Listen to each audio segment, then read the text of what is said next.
Já são dezenas de programas, centenas de aulas, muitas dicas e muitas colunas de conteúdo. O TV Enem continua sua saga, democratizando a educação e garantindo acesso a todos. Olá, Enemzeiro! Me chamo Gilton Carmo. Bem-vindos aqui. Vamos falar sobre o Exame Nacional do Ensino Médio. Aí estão estudando. Separa seu cantinho em casa. Tem todas as disciplinas com grandes mestres. Todo dia tem aula. Olha aqui o tema. Professor, como é que isso cai em prova? Então você pense bem, vamos tentar identificar. Primeiro vamos trabalhar a definição. E você precisa entender Esse conceito que corriqueiramente Enem exige. Para ser mais preciso, todas as propostas do Enem são muito coerentes. Extremamente atuais. Você vai perceber que a coisa não é tão difícil assim. que vai te ajudar bastante Nesse próximo exame do Enem. Que honra poder passar esses conteúdos para vocês.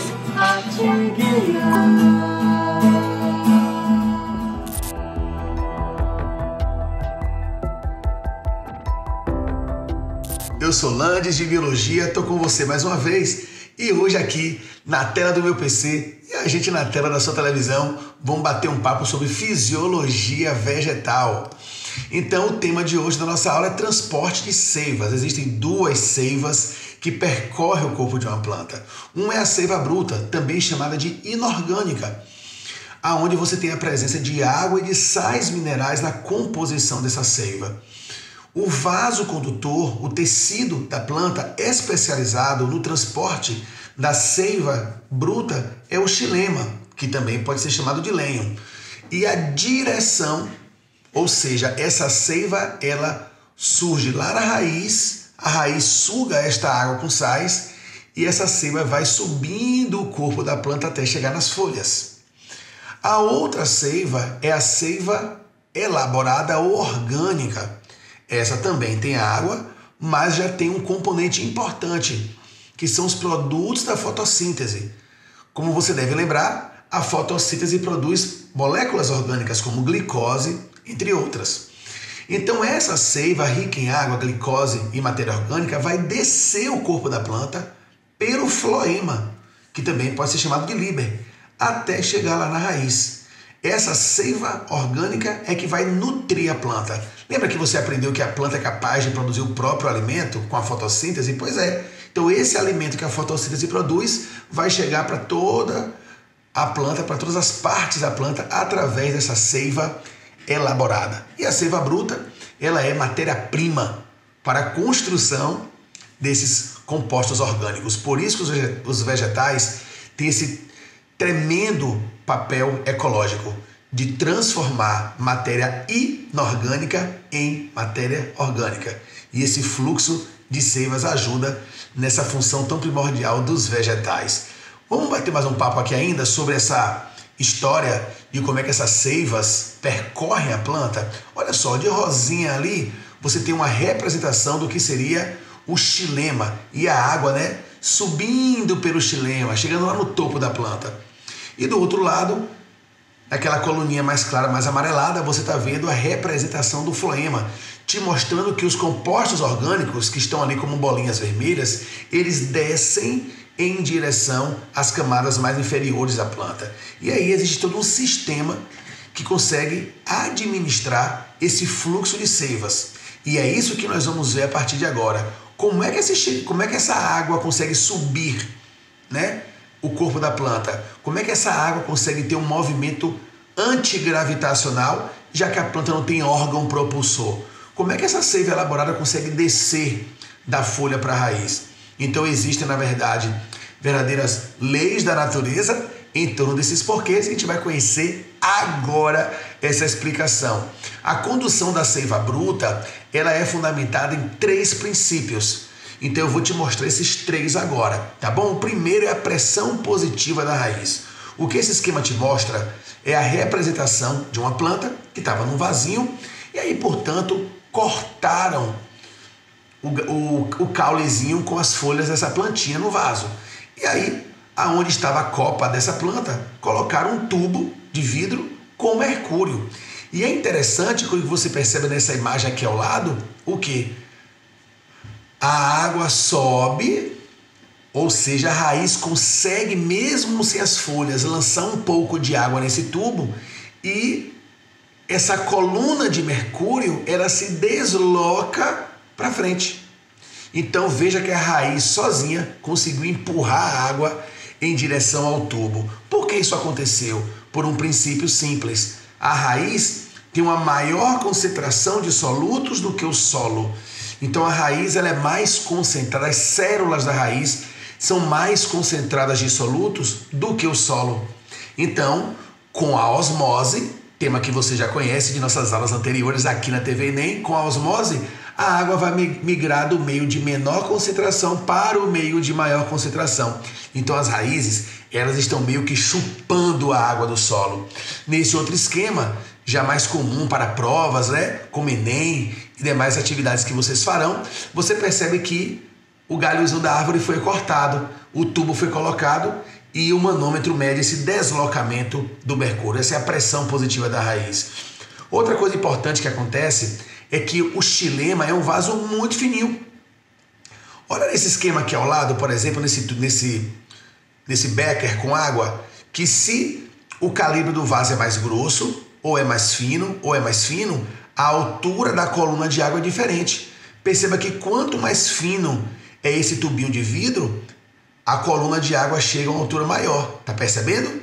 O mesmo princípio também acontece no xilema. O xilema é muito fininho, ele tem medida capilar. Então, acontece a capilaridade. Isso ajuda a sustentar a coluna de água no xilema. Outra coisa importante é a transpiração. Essa talvez seja uma das forças mais importantes para conseguir fazer com que a seiva bruta suba, né? Tenha esse comportamento ascendente. Lá na folha do vegetal, a água vira vapor. Lá na folha vira vapor. E a folha vai liberando o vapor d'água para o ambiente o tempo todo. Isso acaba gerando uma força como se fosse uma força de sucção. E a folha, portanto, está sugando a água do xilema. Então, olha o que acontece. Lá embaixo na raiz, a pressão é maior. No caule, a pressão é intermediária. Na folha, a pressão é menor. Por que a pressão é menor na folha? Porque a folha está liberando gás. Então, a água se desloca de baixo para cima. Essa é a teoria da tensão-coesão ou teoria de Dickson. Nós acreditamos hoje em dia que essa é a explicação mais plausível para justificar como é que uma água consegue chegar na copa de árvores tão altas. Então, não esquece de uma coisa, transpiração vegetal é liberação de vapor d'água pelos estômatos da folha. Então, essa liberação de vapor acaba ajudando o deslocamento da seiva bruta ao longo do corpo do vegetal. Tá vendo?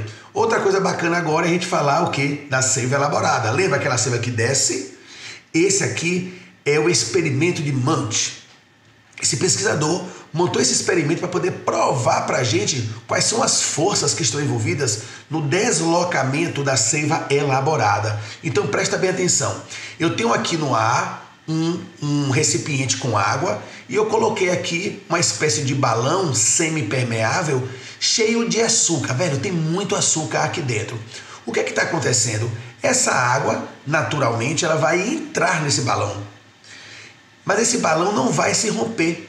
Ele tem muito açúcar e a água continuará entrando por osmose.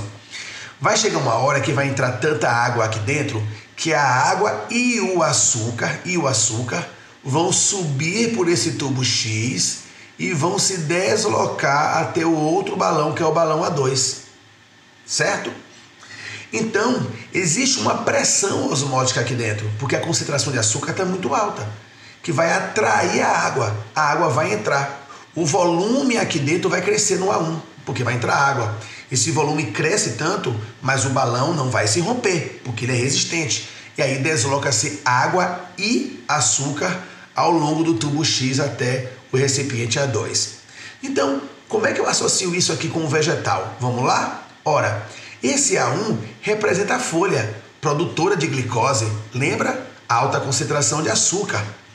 O A2 representa o quê? Representa a raiz, que é o outro extremo do corpo do vegetal que vai receber, portanto, este açúcar. O que é o tubo X nesse exemplo? É o floema, vaso condutor de seiva elaborada. A água e açúcar, lembra? Produtos da fotossíntese, vão seguir pelo tubo X até o recipiente A2. E o tubo Y representa aqui, portanto, o xilema, que vai levar água lá para as folhas. É dessa forma que a planta, de maneira super inteligente, usando esses princípios de osmose, de pressão, consegue conduzir esses fluidos pelo corpo dela, garantindo esse sucesso da fotossíntese, importantíssimo para a manutenção das cadeias alimentares e para a manutenção, óbvio, até da nossa alimentação, de nós seres humanos. É com essas regras, essas leis da natureza, pressão, osmose, que as plantas conseguem esse feito tão impressionante. Gostou dessa aula? Então fica sempre ligado na TV Enem. Até a próxima aula. Um beijo para você. #TV Enem. Valeu, galera!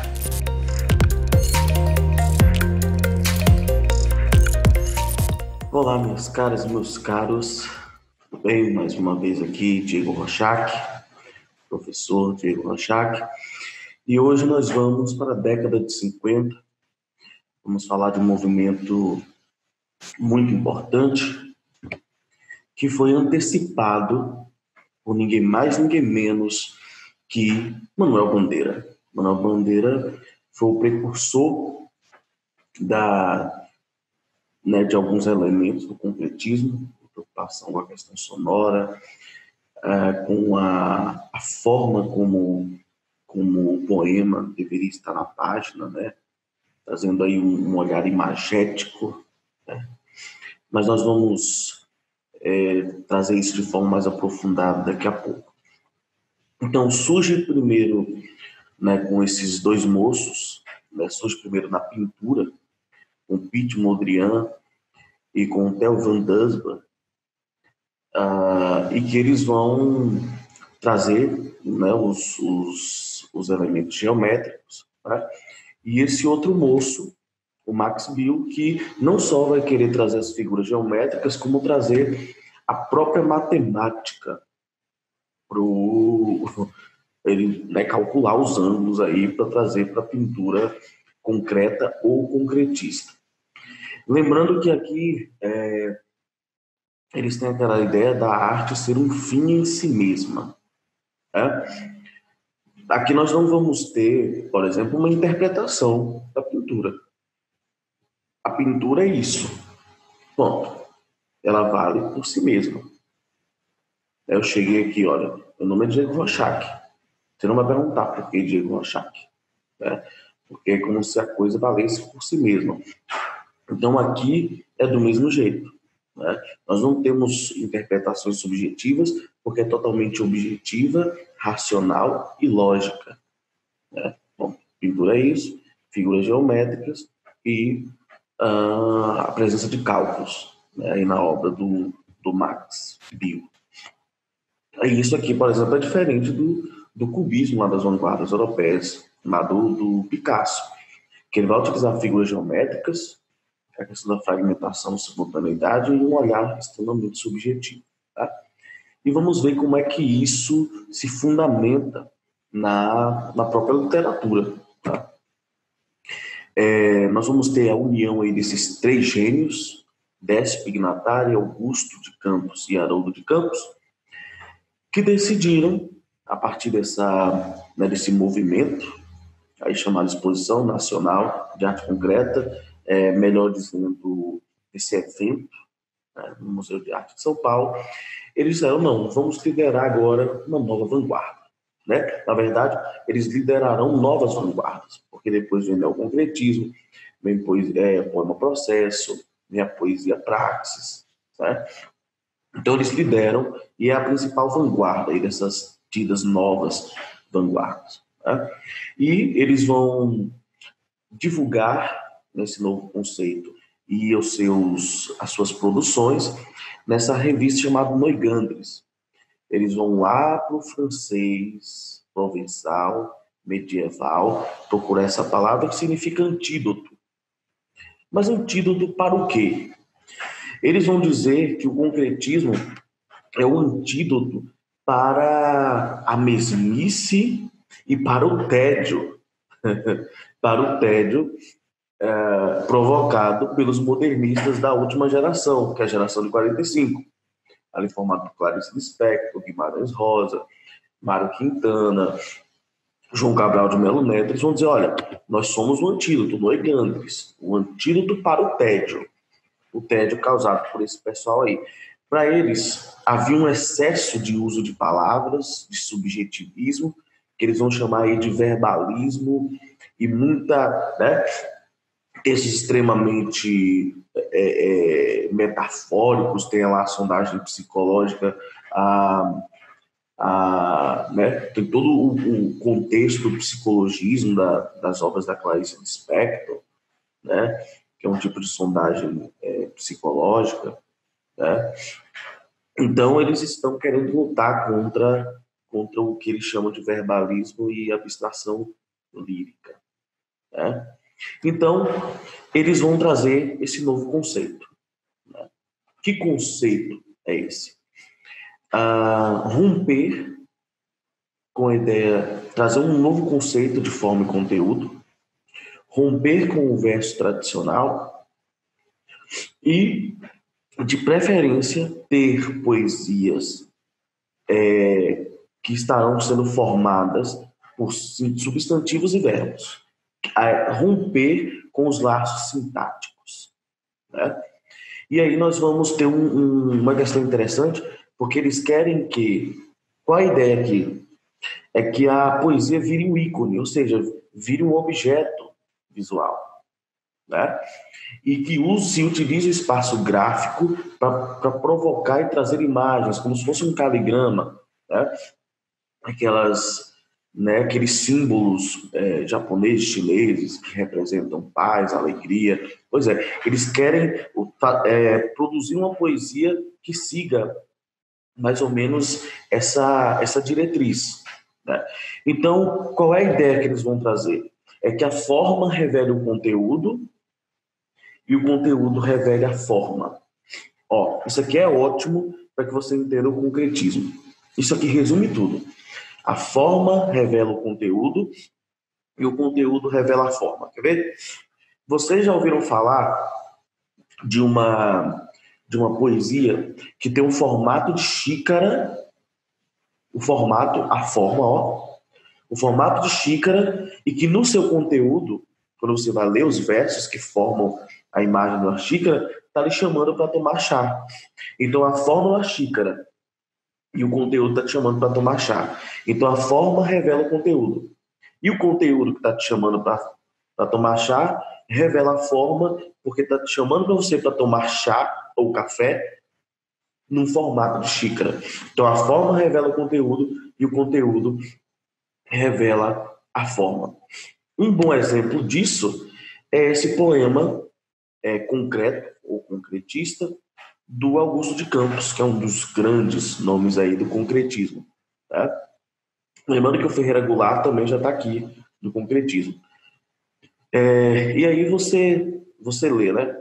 Eu vou... Ovo, novelo, imagine aí, ó, algo que está se desenrolando, novo no velho, o filho em folhos, né? Como se... e aqui a gente já vai analisando. Você pode ver que aqui nós estamos falando de um ovo zigoto. Nós estamos falando de um óvulo.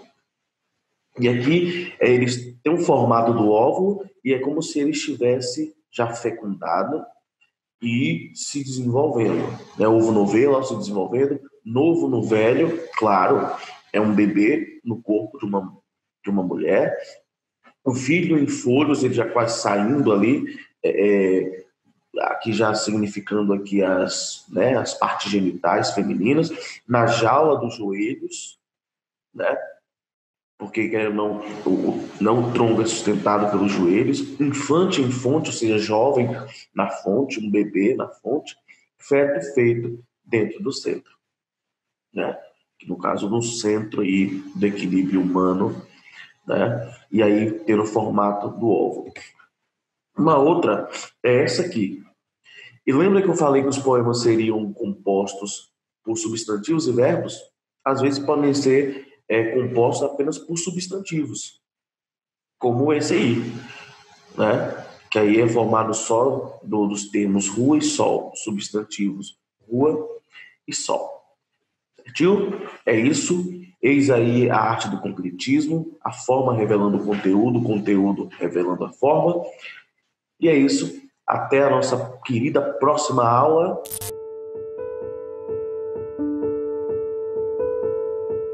Fala, meu povo lindo! E aí, estão aproveitando as aulas da nossa TV Enem? Bom, eu sou Felipe Veloso, ator, e como vocês sabem, toda semana eu dou uma passadinha aqui nos intervalos da programação, sempre trazendo um conteúdo exclusivo, preparado com muito carinho para vocês. Na edição de hoje, eu trago Mudando a Letra, onde eu apresento grandes canções em forma de dramaturgia. Espero que vocês curtam.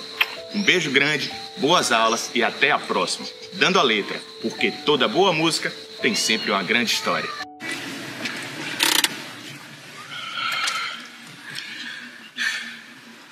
Se você pensa que vai fazer de mim o que faz com todo mundo que te ama, eu acho bom saber que pra ficar comigo vai ter que mudar. Daqui pra frente, tudo vai ser diferente. Você vai ter que aprender a ser gente. O seu orgulho não vale nada. Nada. Você tem a vida inteira pra viver, pra saber o que é bom, o que é ruim. Eu acho bom pensar depressa e escolher antes do fim. Você não sabe? Nem nunca procurou saber? Quando a gente ama pra valer, o bom é ser feliz. E mais nada. Nada.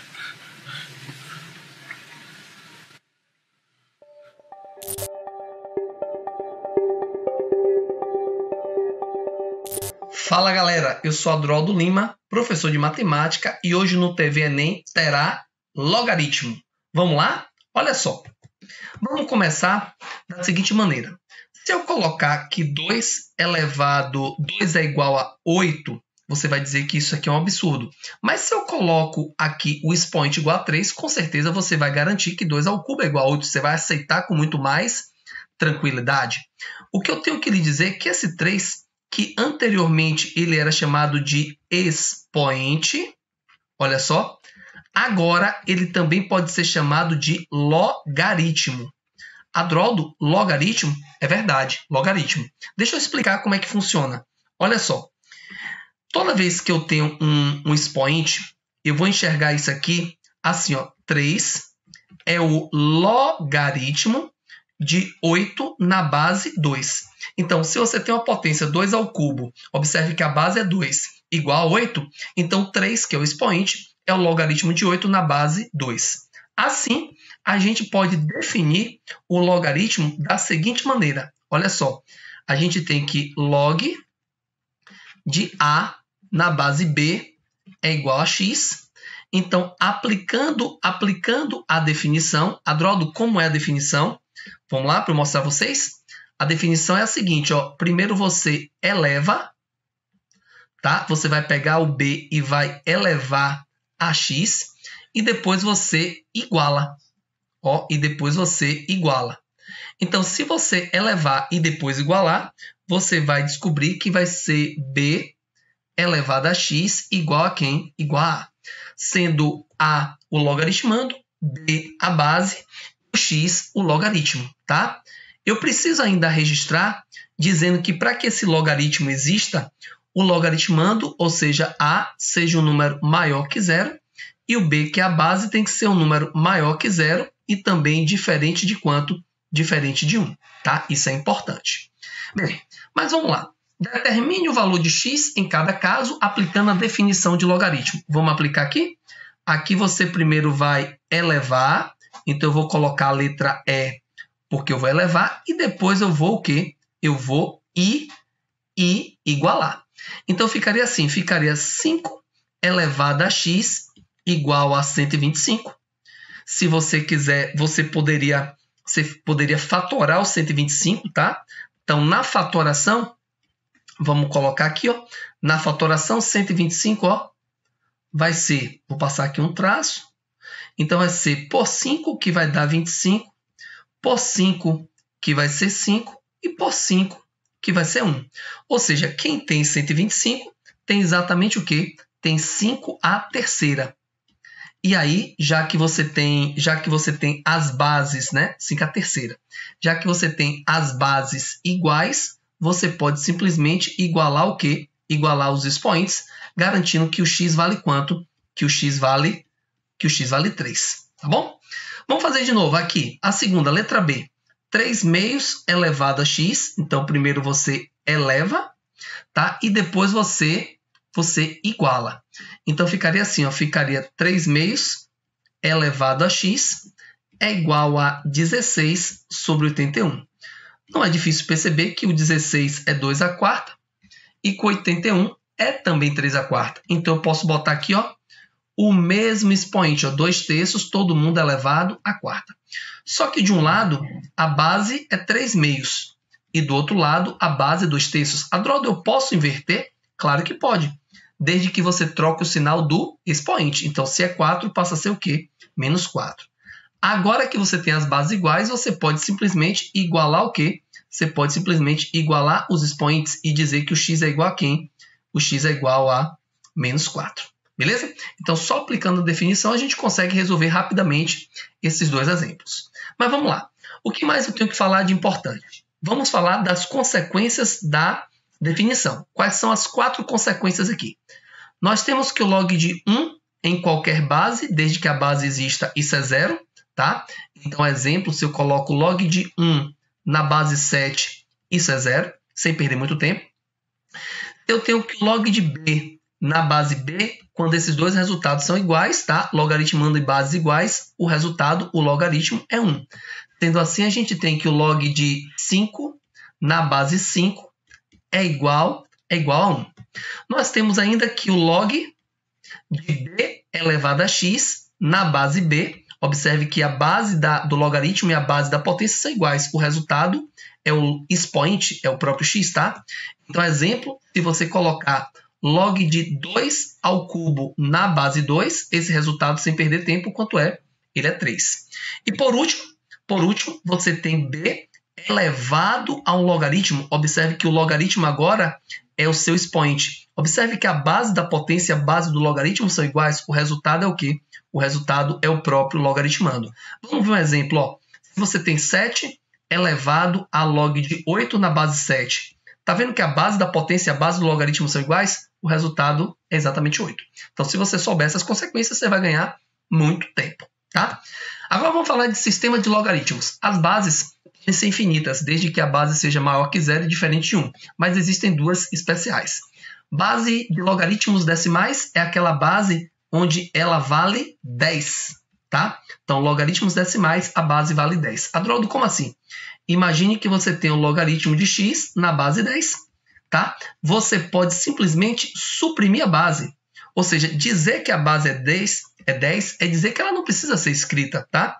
Lembrando ainda, viu? Não esqueça que o x, que é o logaritmando, ele tem que ser um número quê? Tem que ser um número maior que 0.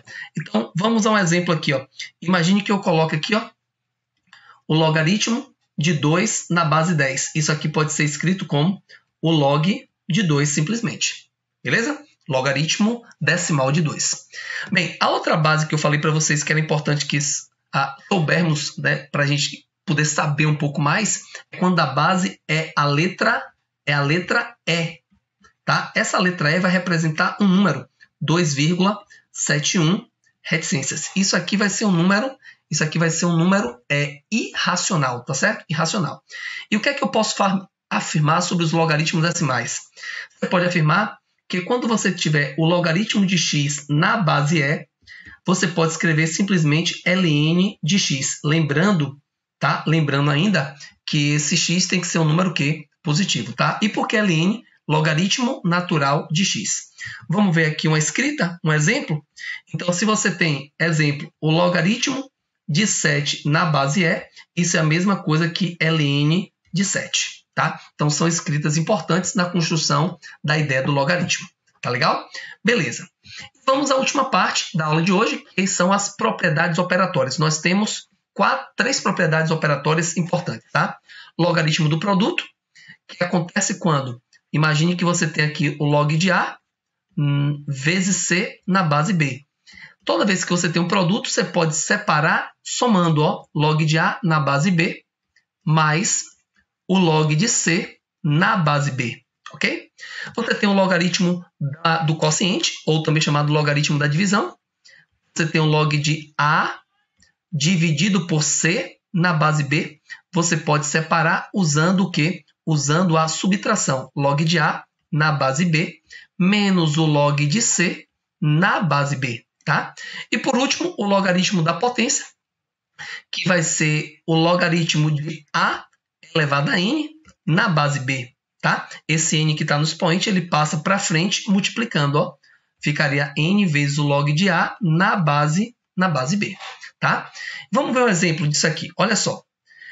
Ele diz, sendo log de 2, 0,30 e log de 3, 0,48, calcule log de 15. Ô, gente, não é difícil você perceber que o log de 15 pode ser escrito como o log de 3 vezes 5. Bem, esse produto eu posso separar somando, ou seja, log de 3 mais o log de 5. Tá? O log de 3 eu tenho, o log de 3 eu posso botar 0,48, mas o log de 5 eu ainda não tenho. Eu vou botar aqui o log de 5 vai ser... Você concorda que 5 é 10 dividido por 2? Tá? 10 dividido por 2, então ficaria assim. Ó. Atenção. Divisão ficaria log de 10 na base 10 menos o log de 2 também na base 10. Assim nós temos 0,48 mais log de 10 na base 10. Os resultados são iguais, né? Logaritmo de base iguais. Menos o log de 2. O log de 2 é 0,30. Tá? É 0,30. Então você vai ter 0,48 mais 1 menos 0,30, isso vai ser 0,70. E se nós somarmos, isso daqui vai ficar 1,18, tá? Que é o logaritmo de 15. Tá certo? O logaritmo de 15, 0,18. Tem informação importante, se você quiser registrar, também é legal. O logaritmo de 5 na base 10 é sempre 1 menos o log de 2, tá bom? Então é isso, galera. Até a próxima.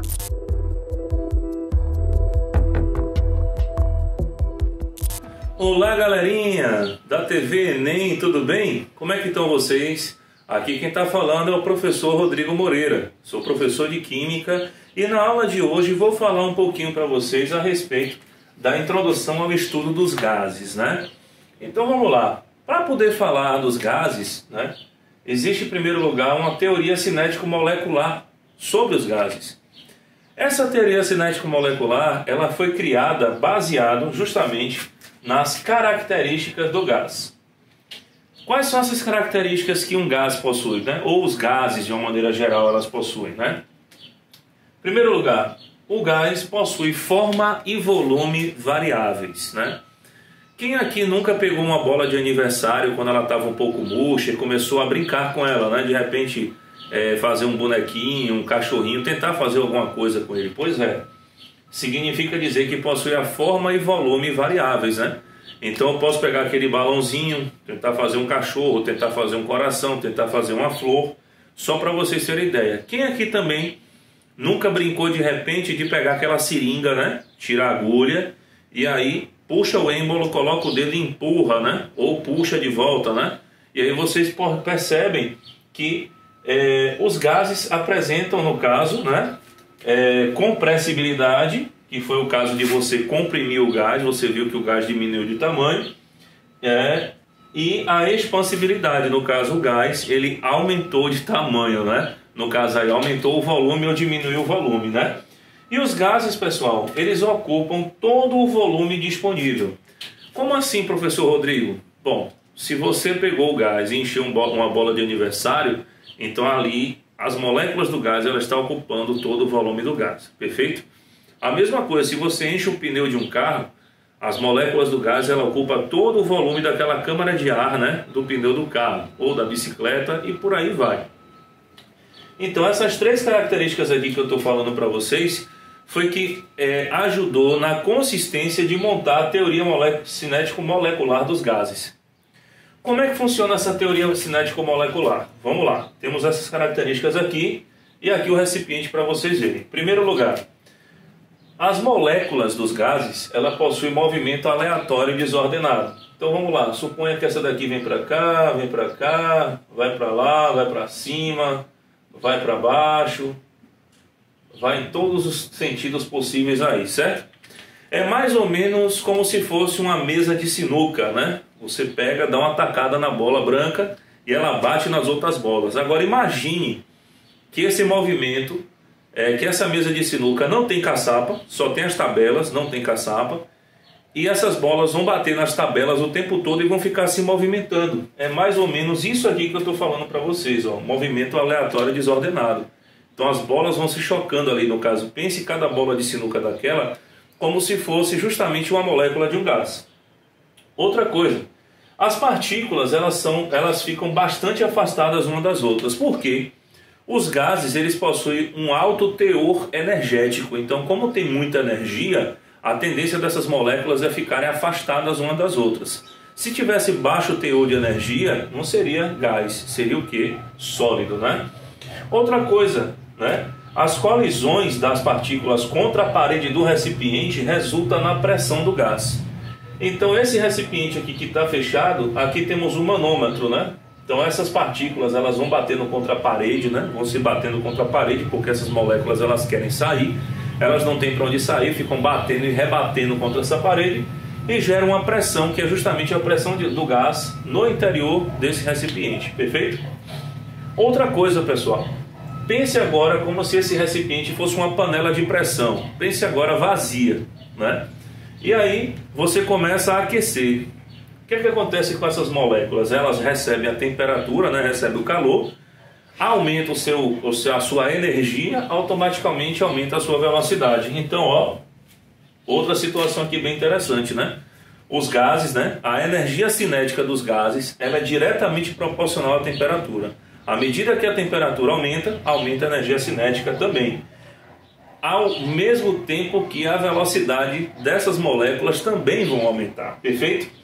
E por fim, pessoal, as colisões são perfeitamente elásticas. Olha a física e a química caminhando juntas aqui. O que são colisões perfeitamente elásticas? Por exemplo, essa partícula vem com uma energia cinética de 50 joules. Ela se choca contra essa partícula que está com 30 joules de energia. Quando bater aqui e retornar, elas vão prosseguir, né, com as mesmas energias no caso, né? O máximo que pode haver é a troca, né? Uma partícula seguir com 50 e a outra com 30. Vai acontecer a mesma coisa, não vai haver perda, diferente de uma colisão inelástica que bate, né, e não tem mais movimento. Pelo contrário, a colisão é perfeitamente elástica, vão se bater e vão continuar seguindo o fluxo, né, como a gente diz, né? Então, pessoal, com essa teoria cinético-molecular, acredita-se que, né, temos um gás ideal, o gás perfeito, né? Então, se todos os gases seguissem todas essas características aí que nós falamos nesse momento, nós teremos um gás ideal perfeito. Porém, nós sabemos que os gases, né, de uma maneira geral, eles não seguem 100% isso aqui. E aí nós temos o que chamamos de gases reais. Porém, para considerarmos um gás ideal ou perfeito, nós dizemos o seguinte, que a partícula do gás ela é de tamanho desprezível e que não possui forças intermoleculares, que é aquela ponte de hidrogênio, de polo e de polo induzido, perfeito? Não possui. E aí, pessoal, todo recipiente, né, que contém um gás, ele está submetido às variáveis físicas, que é o PVT, pressão, volume e temperatura. Perfeito. Então, como nós já adiantamos aqui, né, à medida que a temperatura aumenta, teoricamente a energia cinética aumenta, a velocidade aumenta. Se aumenta a velocidade, aumenta o choque contra a parede do recipiente. Se aumenta o choque contra a parede do recipiente, automaticamente vai aumentar a pressão também, né? Então vai aumentar a pressão. Nesse caso, a panela de pressão, nós sabemos que as paredes do recipiente, elas são inelásticas, né? Metal, não tem elasticidade. E aí, se a pressão interna for superior à pressão da panela, aí, como não tem para onde expandir, a panela estoura, né? Só para a gente ter algumas noções aqui do que está sendo falado, para vocês verem como o PVT, né? Que são as variáveis de estado de um gás, as variáveis físicas, né? Primeiro, vamos falar aqui da pressão, né? Pressão, pessoal, vocês já estudaram lá na física que pressão para sólidos é força sobre área, né? Beleza. Para sólidos, né? Para líquidos é a pressão hidrostática, né? Que a variação de pressão em 2 pontos é igual a, no caso, a densidade ou massa específica vezes gravidade vezes altura. Só que os gases não podem ser aplicados dessa maneira. Os gases são aplicados de outra forma, né? Que é o que vocês verão nas próximas aulas, que é a equação de Clapeyron, né? E a equação geral dos gases, que vocês vão ver mais lá na frente. O que eu posso passar para vocês é que a pressão, né, que as questões de química trabalham muito, são nessas unidades aqui. ATM, né? A gente parte pela base do ATM. Um ATM tem 760 milímetros de mercúrio ou 76 centímetros de mercúrio. Aqui você só faz a conversão para a regra de 3. Como, pessoal, quem criou o instrumento para medir a pressão foi o evangelista Torricelli, né? Às vezes, em vez de escrever milímetro de mercúrio, vai escrever Thor, em homenagem a Torricelli, beleza? E em homenagem ao querido Pascal, um ATM é 1,01 vezes 10 a quinta Pascal. Então essas são as principais unidades de medida para a pressão nos gases para a disciplina de química, né? São os principais, mais cobrados. Já o volume, que vocês estão vendo aqui, nós temos 1 metro cúbico, que é 1000 litros, 1 decímetro cúbico, 1 litro, 1 centímetro cúbico, 1 mililitro e 1 litro, que é 1000 ml. Pessoal, nós devemos lembrar o seguinte, que muitas vezes as questões elas falam em CNTP, que são as condições normais de temperatura e pressão. E o volume apresenta o quê? 22,4 litros. Perfeito? E por fim, pessoal, a temperatura que nós precisamos, né? Para estudar nos gases, né? Principalmente nas transformações gasosas que nós vamos ver por aí. A temperatura, por exemplo, segue a escala termométrica, né? Essa daqui é a escala termométrica, esse padrão aqui. Então eu sei que Tc sobre 5 é igual a Tf menos 32 sobre 9, que é igual a Tk menos 273 sobre 5. A relação mais utilizada é essa daqui, onde a temperatura em Kelvin, né? O K é Kelvin, igual a temperatura em Celsius mais 273. E o F é a temperatura em Fahrenheit. É muito pouco utilizada a escala Fahrenheit para o estudo de gases, beleza? Bem, pessoal, essa aqui foi a minha contribuição para vocês, né? Espero que vocês se deem bem no Enem, né? Estudem bem, está chegando, está se aproximando. Estudem, foco, força, fé, que você vai conseguir a tua vaga na universidade. Valeu, um grande abraço do professor Rodrigo e assistam sempre a TV Enem. Fiquem com Deus.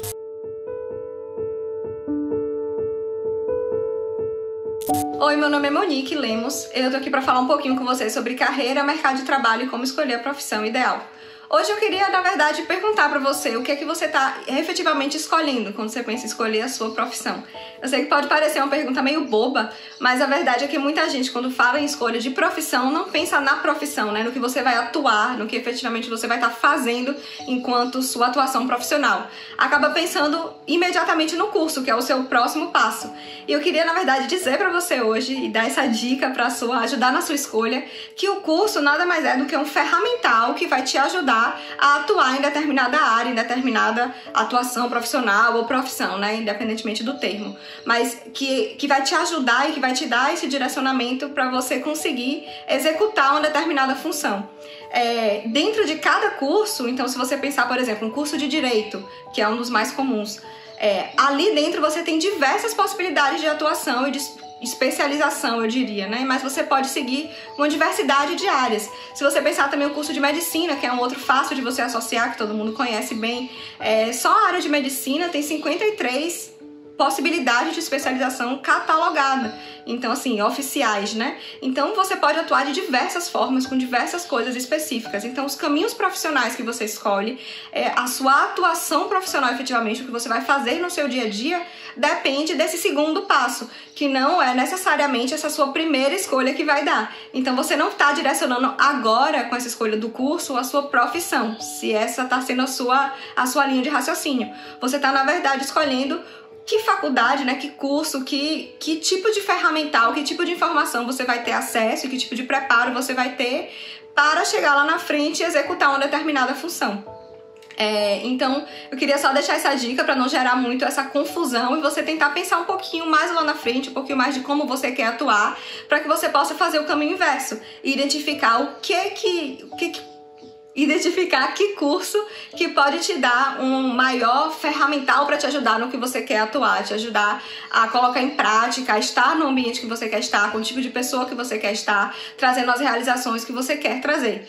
Então, não existe necessariamente uma única resposta correta, porém, um curso pode te ajudar mais ou menos, tendo em vista a quantidade de assuntos relacionados, a grade curricular que ele traz, as oportunidades dentro de cada faculdade. Então, pense um pouquinho nisso e não necessariamente na escolha do curso para escolher a sua profissão e a sua atuação lá na frente.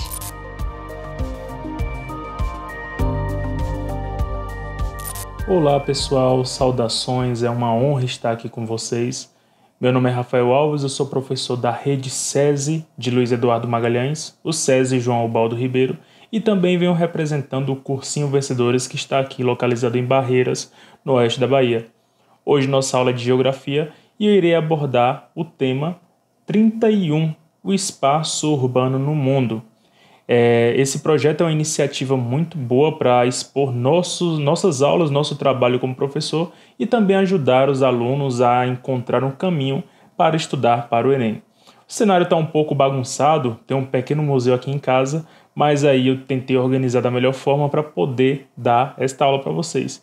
Então, vamos lá. Primeiro temos que entender o que é o espaço urbano. O que significa um espaço urbano? Quando nós falamos sobre urbano, lembramos de cidades. Também lembramos como essas cidades estão organizadas no meio geográfico. Então, o espaço urbano basicamente é isso.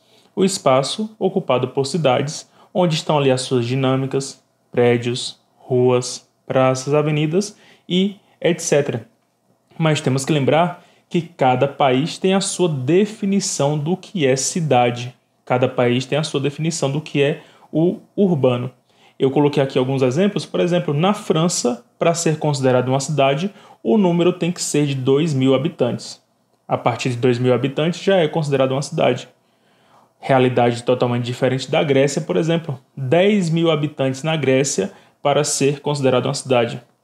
Já no Brasil não tem essa estimativa. No Brasil não tem um padrão a ser seguido para dizer o que é ou não uma cidade. Para entender este problema, temos que lembrar também o que é urbanização. Isso nós já vimos durante boa parte do ensino fundamental, vimos também no ensino médio em geografia. Urbanização é o crescimento das cidades tanto em questão territorial quanto na questão populacional. Então, estamos vendo sobre espaço urbano. Para entender o que é o espaço urbano, temos que entender o processo de urbanização. Como é que a urbanização vai ocorrer? Uma cidade ela vai ser originada do nada, né? Tem ali o espaço e de repente vai se criar uma cidade. Geralmente está envolta pelo processo de industrialização. Uma indústria vai ser instalada naquele espaço e as pessoas em busca de trabalho vão começar a ocupar. Se ali existem funcionários de uma fábrica, esses funcionários terão que ter alimento e aí terá que ter um restaurante. Além do restaurante, vai ter que ter um fornecedor, vai ter que ter um fornecedor de energia, vai ter que ter uma escola para os filhos daqueles fornecedores. E por aí vai crescendo a cidade, às vezes de forma lenta, às vezes de forma rápida, depende do processo. Vemos, por exemplo, um dos maiores influenciadores para o crescimento urbano é o chamado êxodo rural. Eu acredito que é uma palavra que sempre martela na cabeça de vocês, já está repetitiva, mas infelizmente muitas pessoas não sabem o significado.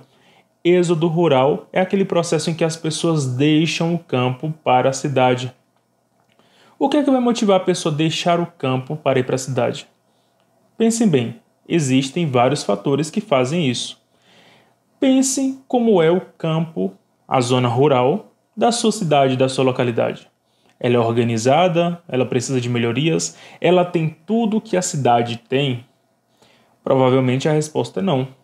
O campo sempre sai em desvantagem para o meio urbano. O campo não tem muitas vezes uma saúde adequada, não tem muitas vezes uma escola adequada, nem mesmo as facilidades que a rede urbana tem. E as pessoas fazem o quê? Saem do campo em busca de melhoria na cidade. Temos que lembrar que também a mecanização do campo favorece muito. Quando o campo não tem mais emprego, as pessoas que ali trabalhavam na colheita resolvem sair e ir para a cidade. Concentração fundiária também.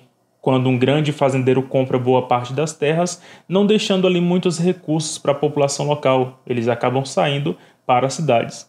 E também, como eu já falei antes, uma indústria. Montou uma indústria numa cidade, as pessoas vão sair do campo para trabalhar nesta indústria.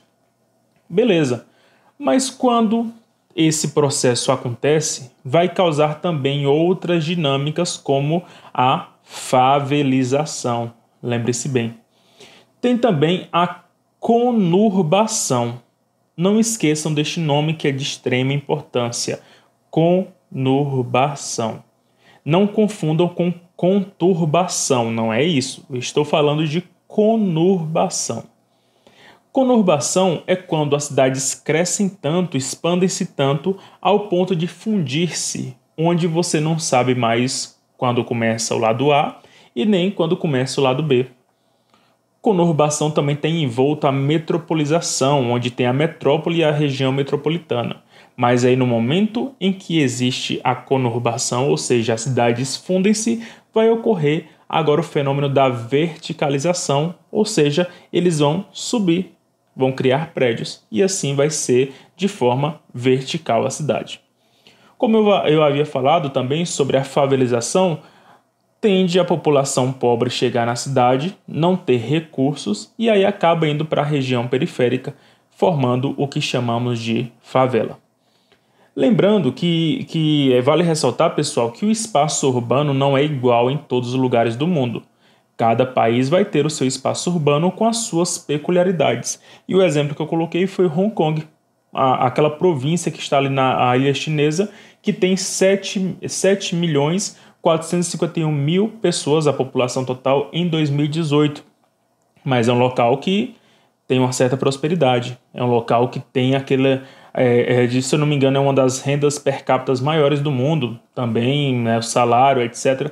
Mas aí temos que ver que o custo de vida também é muito elevado, vale ressaltar, mas temos que ver que lá em Hong Kong existe pobreza também e existe um fenômeno como a favela de Kowloon. Até peço para que vocês pesquisem no Google a favela de Kowloon. Seria uma área vertical onde ficou marginalizada, ou seja, fora da sociedade, à margem da sociedade, e as pessoas pobres acabaram habitando ali. Como não tem espaço para expandir na horizontal, a favela de Kowloon vai na vertical. E assim torna-se uma favela vertical, algo que não é tão comum aqui no Brasil. Nossa periferia é mais horizontal. Ressalvo as questões dos morros, né, dos morros aí das capitais, que tende a ser vertical, mas numa periferia, numa cidade como a minha, Barreiras, é horizontal. Com isso, a urbanização em Hong Kong, por não ter tanto espaço de crescimento horizontal, vai ser vertical. Existe um termo também que vocês podem pesquisar chamado cemitério vertical ou cemitério de concreto, que é bem comum em Hong Kong, aqueles prédios bem apertados mesmo, sem muito espaço, mas que estão ali abandonados e na vertical. Bom, pessoal, temos que lembrar que em alguns países a urbanização é cerca de 90%, ou seja, não tem mais área rural. É o caso, por exemplo, da Bélgica, é de 90% até a ultrapassar. Geralmente esses países não têm área rural porque já são industrializados, já tem uma economia focada mesmo na rede urbana. A urbanização é pouca, ou digamos que é um processo ainda, em países subdesenvolvidos. Por exemplo, alguns países como o Brasil, ele apresenta taxas diferentes de urbanização. Nós vemos que ainda é um processo em andamento. Nós vemos que existem países também do continente africano que, por ser tão pobres, eles ainda estão focados no interior, na zona rural. E aí não tem uma indústria que vá chamar essas pessoas para que essas pessoas façam a transição do campo para a cidade. Bom, gente, nessa nossa primeira aula fizemos aqui um apanhado explicando como é que se dá essa urbanização no mundo, como é o processo urbano no mundo. A aula 2 nós vamos falar da situação do Brasil, focado na situação interna do nosso país. Beleza? Eu espero que tenha ficado bem claro. Essa proposta é muito boa, tanto para os professores quanto para os alunos. De 10 minutinhos já dá para a gente falar um pouco sobre um tema e aí vai dar as lacunas para que vocês possam preencher com conhecimento e pesquisar pela internet. Lembrando que estamos aqui sempre à disposição para tirar as dúvidas de vocês. Valeu, pessoal. Forte abraço. Fiquem com Deus. Até mais. Já são dezenas de programas, centenas de aulas, muitas dicas e muitas colunas de conteúdo. O TV Enem continua sua saga, democratizando a educação e garantindo acesso a todos. Olá, Enemzeiro. Me chamo Gilton Carmo. Bem-vindos aqui. Vamos falar sobre o Exame Nacional do Ensino Médio. Aí estão estudando. Separa seu cantinho em casa. Tem todas as disciplinas com grandes mestres. Todo dia tem aula. Olha aqui o tema. Professor, como é que isso cai em prova? Então você pense bem, vamos tentar identificar. Primeiro vamos trabalhar a definição. E você precisa entender esse conceito que corriqueiramente Enem exige. Para ser mais preciso, Todas as propostas do Enem são muito coerentes. Extremamente atuais. Você vai perceber que a coisa não é tão difícil assim. que vai te ajudar bastante Nesse próximo exame do Enem. Que honra poder passar esses conteúdos para vocês.